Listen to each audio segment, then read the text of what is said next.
Hello, everyone. This is the Checking It Twice podcast. Checking It Twice podcast. I'm Brian. I'm Michael. And you may be wondering why we have this Christmas special theme podcast entitled Checking It Twice. Well, basically, the reason is that we watch these various specials and films, and like you see, I check them, and then Michael, what do you do? I check them. Yeah. So when you put those two together, you have two checkings for quality assurance, and that's the guarantee that you get only from this podcast. Everyone else is a poser. So today we're looking at a Christmas classic called A Charlie Brown Christmas from 1965. Yeah, this might be the first Christmas special that I've seen, like, in my life. I thought you were going to say this might be the first Christmas special ever made. That too.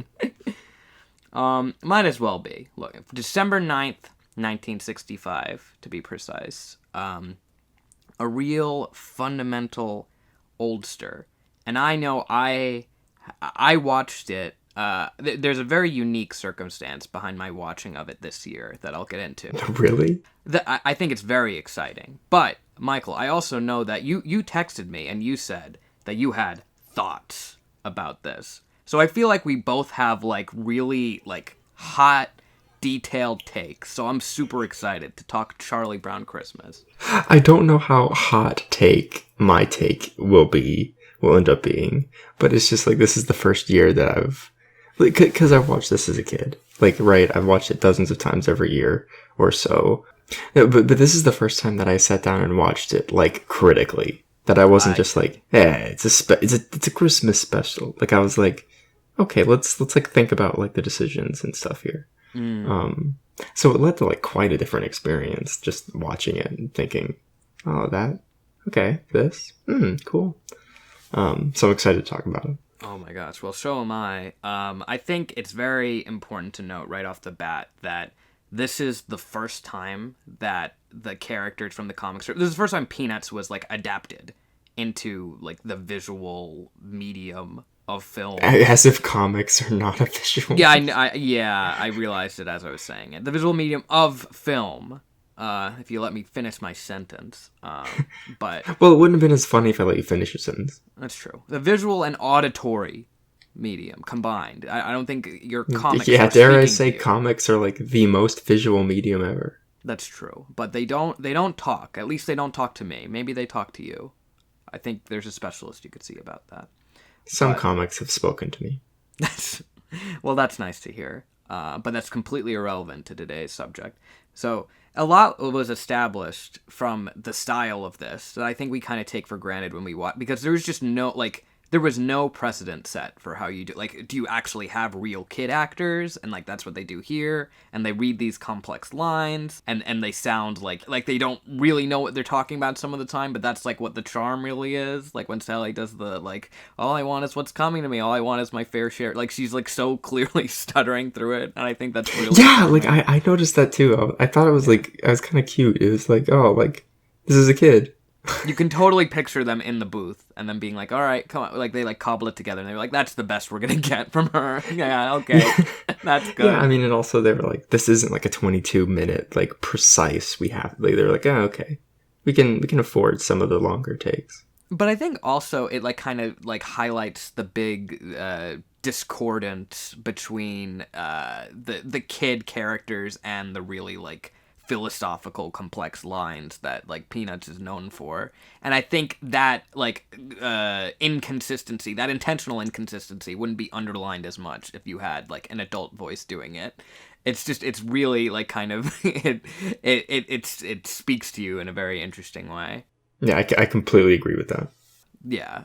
The other thing that was established in this is the classic. It's the Linus and Lucy theme, also known as, like, the Peanuts theme, the main theme. This is the first time that we hear it. We get several other very memorable songs as well. Like, you know, the Christmas Time Is Here, which is so, like, perfectly sad, like, the perfect combination of sad and seasonal. But, like, that's also iconic. But yeah, the Peanuts theme, which is used, like, that's ubiquitous. That's also established here.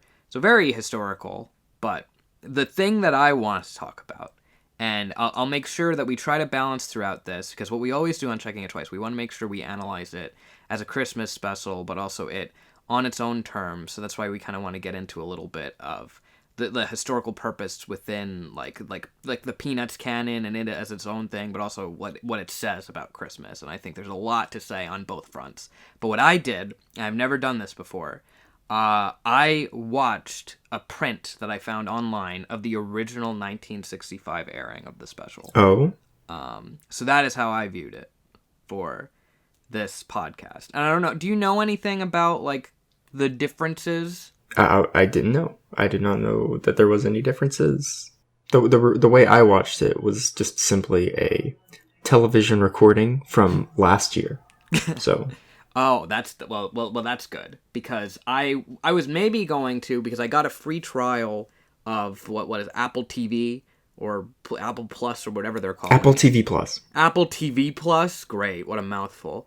Yeah, I thought it was weird every once in a while when they would stare at the camera and say, subscribe to Apple TV Plus, but just modern days. Yeah, when Charlie complained about commercialism with Snoopy and then looked at the camera and said, subscribe to Apple TV. It's not even like we can see that version yet, though, because as I discovered, it's not available on Apple TV Plus currently. I don't think it's available till December 3rd or something. That's how I was going to watch it, and then it wasn't there. Dude. And I was so annoyed. December 1st. Have taste. Have some class. Is it a rights issue? I don't understand. Or is it literally just they're like, well, we want to have, like, a rotation, so it'll be up and, like, new, like, a little closer to Christmas. Like, that's ridiculous. Like, I have your stupid service and I can't watch it right now? Useless. It's from 65. Like, hello. Yeah, like, it's done.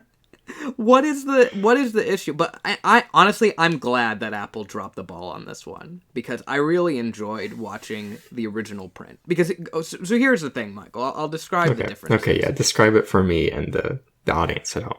Right, everyone listening in real time while having hot cocoa by the fireplace. So The differences, and they're not like they're subtle touches, to be sure.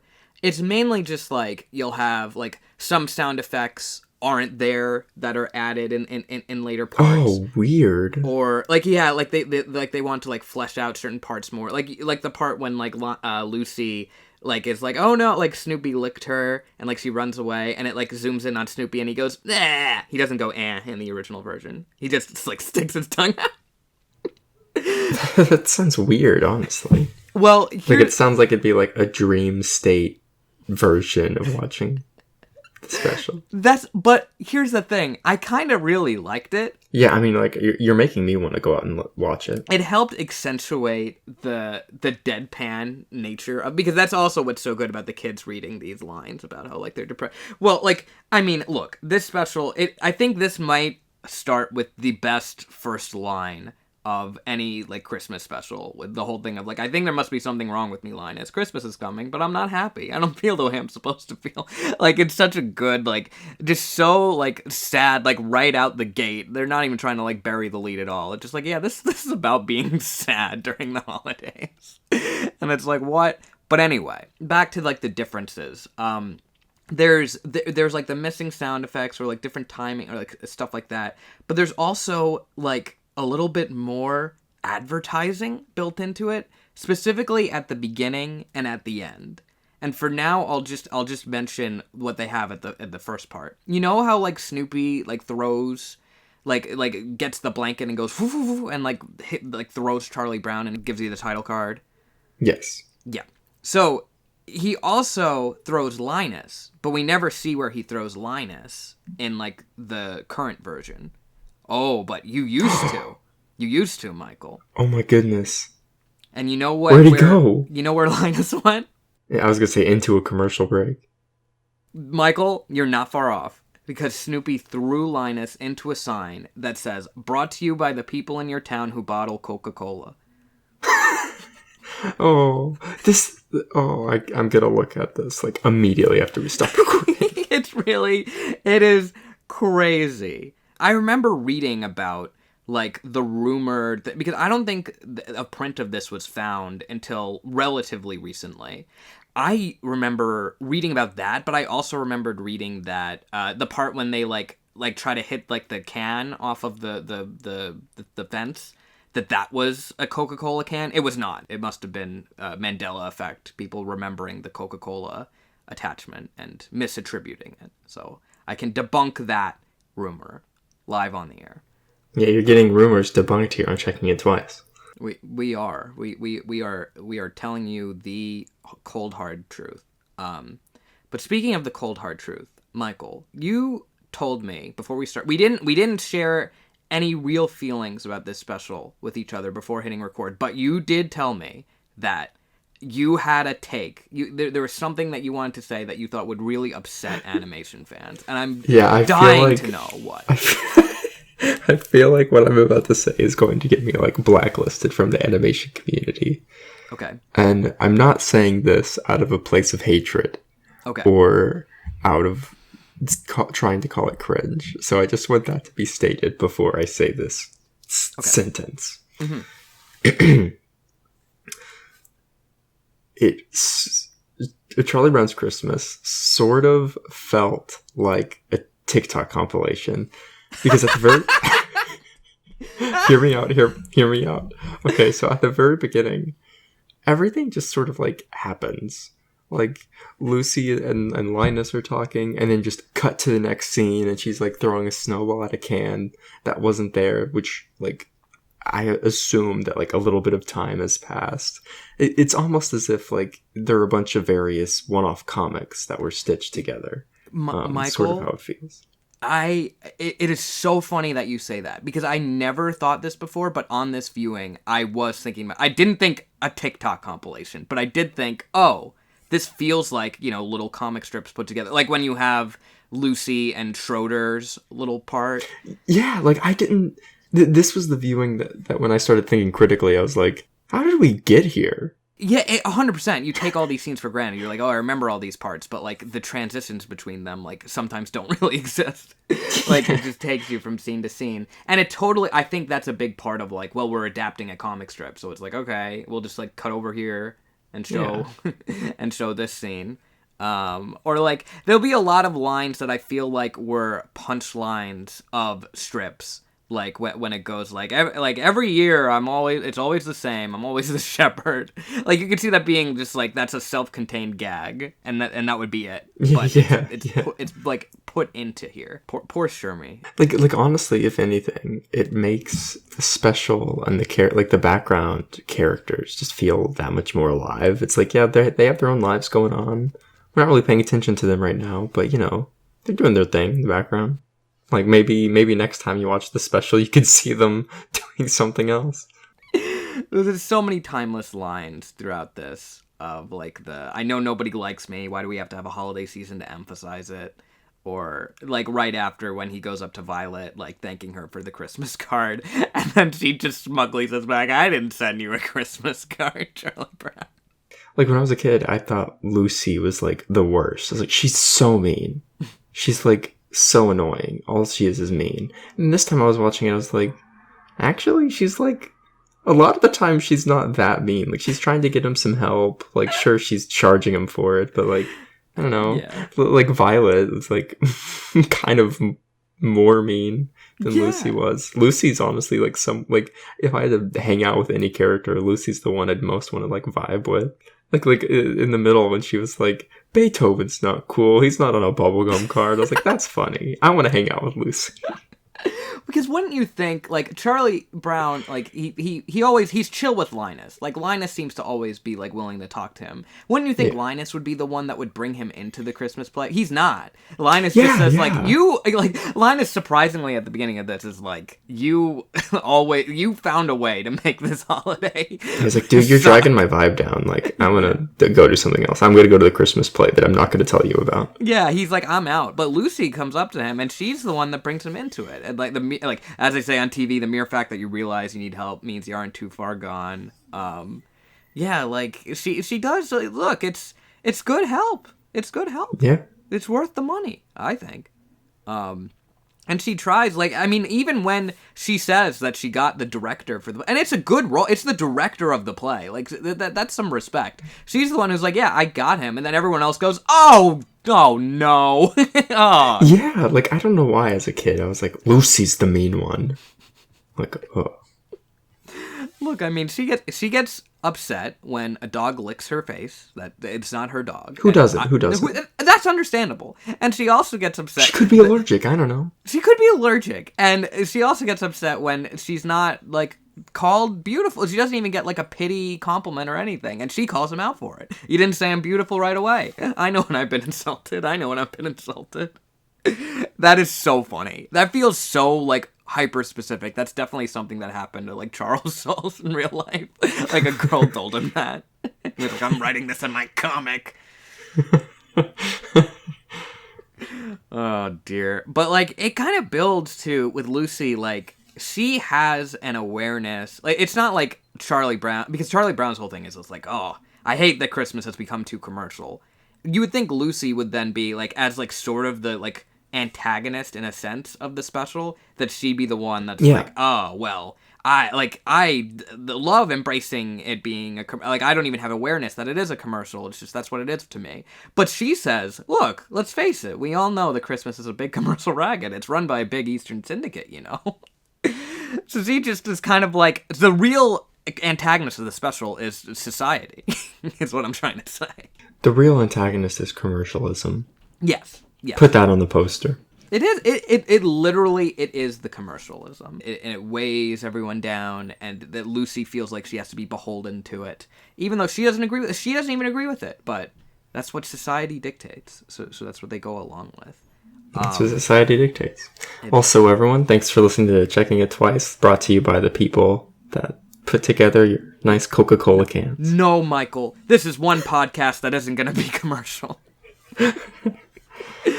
Oh, goodness. Well, we have to talk about the tree, the hashtag Charlie Brown tree, which has become so iconic. It ironically can be purchased in stores. You're right. I have one.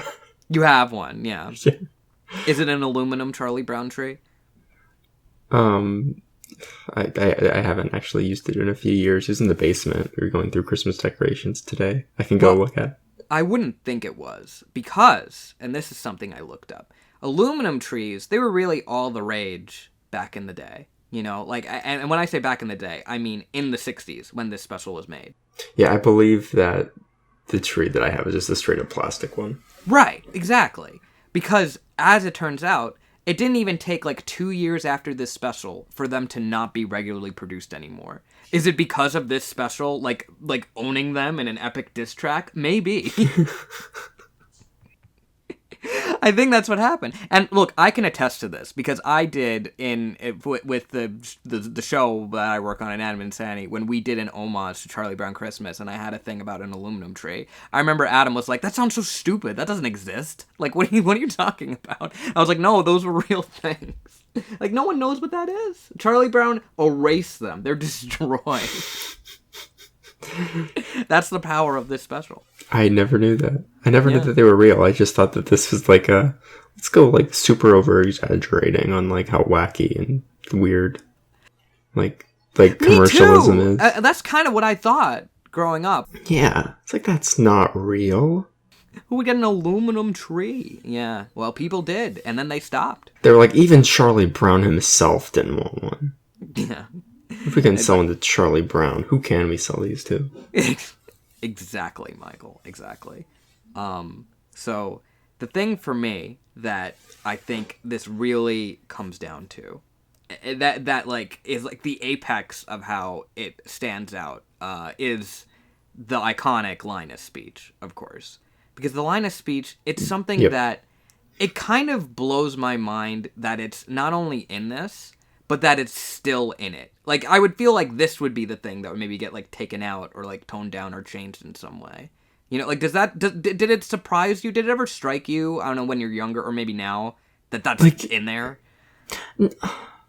As a kid, no, it didn't, because that's how I was brought up, and so I was like, yeah, this is just, like, the normal thing. Right. But now, honestly, it still doesn't, because, like, I feel like if you take it out, that's, like, half the special gone. Yeah. Like, you don't, like, there's just nothing kind of there. It's just a bunch of comics. You might as well just read the comic. You're 100% right. Like, this is like the thesis statement. Yeah. I just wanted to know the origins behind putting that speech in there. And it was Charles Soule himself that really wanted to put it in. And you had Lee Mendelson, who was the producer of the special, and also Bill Melendez, who's like the lead animator and the voice of Snoopy, and would also later go on to voice Woodstock as well. They both had concerns about putting the speech in there. And apparently the way the exchange went is that Bill Melendez said, it's very dangerous for us to start talking about religion now. And Charles Soule said, Bill, if we don't, who will? Which is pretty interesting. It's decidedly more of a controversial, singular idea to put out there that's potentially alienating compared to all of the, commercialism that's also, like, invoked and around the periphery of the special. So it stands out, and you're right. I think it doesn't... The special needs that. Like, I don't know how you would cut it out or cut around it or, like, try to soften it in some way. We'll find out on December 3rd. That was really good, Michael. Thanks. I'm glad that you complimented me live on air. The way they build this speech is that they set up, and we know, if we've read the strip, that Linus, he always has that blanket, right? Like, he always is carrying it. But even if you hadn't ever read the strip, they do the thing in the beginning when he hits the can with it, and Lucy calls it out, and it's like, oh, you're always gonna have that even when you're an adult. Yeah, then she calls him out again, like in the one when they're doing the play. Yes, he uses it to defend himself from getting hit by Lucy. He says, "You wouldn't hit a shepherd." So that's he's scared in that moment, and then he uses it to hide from Sally and her crush on it. He puts it on and kind of huddles away. I honestly think that's like the only thing that's kind of like, or not the only thing, but like one of the few things in this special that's like built up and like, hey, we're actually going to have kind of like a traditional like structure to this blanket instead of just kind of the natural like slice of life style vibe of the rest of the special. Oh, 100%. Because in terms of structure, like, they're putting on a play. We never see that play. Like, it doesn't. We never see the play. We never like it. They just kind of are there. It's like, okay, today's the play. Yeah. It just they're practicing it, and here's the thing. This will sound so cheesy, but the play is for us, right? Like that's ultimately what it is. The whole the play is the thing that we are seeing and they're putting on, and they think that it needs to be commercial, and then the real message is smuggled within it. That's the play. That's why we don't need to see them put it on. No, yeah, absolutely. Yeah. And he drops the blanket when he said he talks about the saints being scared by the angel, and the angel says, "Fear not." And it's at that exact moment that he drops it. And it's really rare because he never chooses to drop that blanket. And I was trying to read up a little bit on what people have interpreted about that, and they say oh, it means we don't have anything to fear when we have faith. But then I tried to also, and maybe this, others have talked about this, it's probably, it's kind of obvious in retrospect. But what I got out of it as well beyond that is, he talks about, obviously, the baby Jesus, wrapped in, swaddling clothes and lying in the manger. And it was this time that I really was oh, well, the tree is the representative of the baby. And then when they put the blanket around it, that's the swaddling clothes wrapped around. I did not think about that. Right? That's a great interpretation. Because then after that, that's kind of the base that the tree needed to thrive. Yeah. Because I think there's a lot of theories and discussion that could be had about what the blanket signifies. Because I feel you could say in the end of the day, it is a material possession, and the whole thing is supposed to be that it's anti-commercialism. So I feel the balance that's being found at the end is maybe that it is a material possession, but then when it's put around the tree, it's used for a primal human purpose of protection, as opposed to being kind of dragged around or used to hit a can off of a thing, I don't know. I think there's a lot that could be said about that, and I'm sure there's been many discussions about this, but I never had really thought about that before personally, and I feel so obvious now. It does feel obvious. I am not even after knowing, like, that he drops it during the speech, he still didn't really put that much effort into thinking about like how it was used outside of the speech. I was just like, yeah, it's just this little security blanket that he just has because he's Linus. Like, he's Linus. He has the blanket. Right.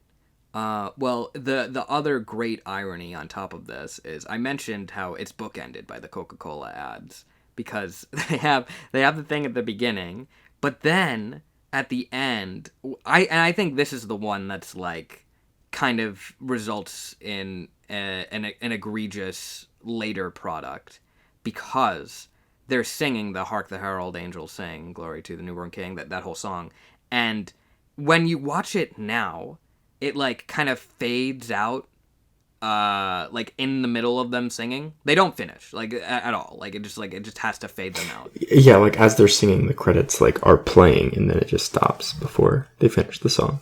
Right. But you don't. They did finish in the original version, and you heard them sing "Glory to the Newborn King," and as they did it, it had text that popped up saying "Merry Christmas" from the people who bottle Coca-Cola. So the reason they had to get rid of it is because they needed to take that out. So then you can't like hear the end of the singing. Wow. So there's just some great irony to how like it's so like even more like it. This is like a capitalistic commercial product that like Charles Wells, he was asked, like he drew these newspaper comics. CBS or whoever, I think it's CBS at the time, approaches and is like, hey, make a cartoon of this. And I think they wanted it to be an hour at first, and they were like, that's too much, we can't do that. So like they make it, and they have to like put these little ads into it, but they still make the whole thing about how they hate the idea of ads. And now it's been like I mean I'm sure it's positive in the sense that it's been reclaimed since, and that they don't need to have those ads there. But it is fascinating to view it as a relic with those intact, because in a way, in a sort of like dystopian way, it kind of heightens the messaging, like that they're trapped in this commercial. I mean, yeah, I think it's just so like normalized that like you don't even think about it. You're like, yeah, it's just a commercial for the TV, but like it's different than the commercialism they're talking about. The other thing that I'll just quickly say is that also in the original airing, and I had not heard about this before, it opens with like animation and the narrator introducing the characters, because it's like the first time we like have seen them Wow. in like a show format. And like they're like talking, and like it establishes, like it has some animation that I don't know if it's ever used anywhere else. I didn't recognize it. Like it does some clips from the actual special, but then it has this part with Charlie Brown playing the piano, and then like all the kids, including Linus, go, "That's terrible, Charlie Brown," and Lucy punches him, and he goes flying away, which is the Wow. meanest that she is in the whole special. But it's not even in the real special. And in Tout, see your favorite comic strip characters come to life. So it was just very interesting. I thought that was there. But yeah, now of course the special needs no introduction, because we know it so well, and we know the characters, and yeah, there's a lot in terms of its iconic status. Yeah, I didn't really know. Okay, so I was intrigued, because when you said that you were going to say something that was going to upset animation fans a lot, I thought you were gonna just take this special to town. I thought you were gonna say it's garbage. So No. Nothing okay. like that. Nothing of the sort. Okay. I'm no Violet. We all, yeah. There's always a Violet.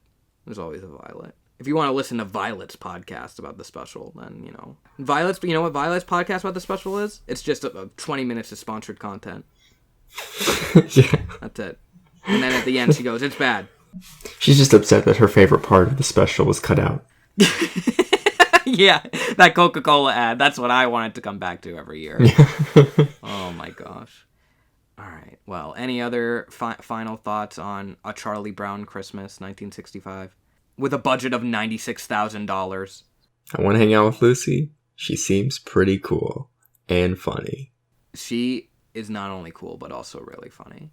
And Yeah. with that, I think we'll bring an end to this episode. Stay tuned for next time, or we talk about something else that'll bring you holiday cheer. Whatever it is, we don't know. We make the decisions and we make them on the fly, but you have to trust us.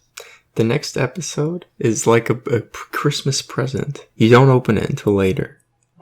You don't know. It's shiny and new and exciting. That's right. It's like a Christmas present, and we'll probably say that every time. We will be saying that every time. It certainly won't be a Christmas present. That we say that it's like a Christmas present. That won't be a surprise. But the actual gift, when you unwrap it, will be a surprise each time. Thank you for watching this episode of Checking It Twice. Not brought to you by the people that bottle your Coca-Cola. Brought to you by our own hearts. I don't know. You don't have to pay for this. Couldn't have said it better myself. I'm going to go enjoy some nice water. Yeah. Bye-bye. From Dasani.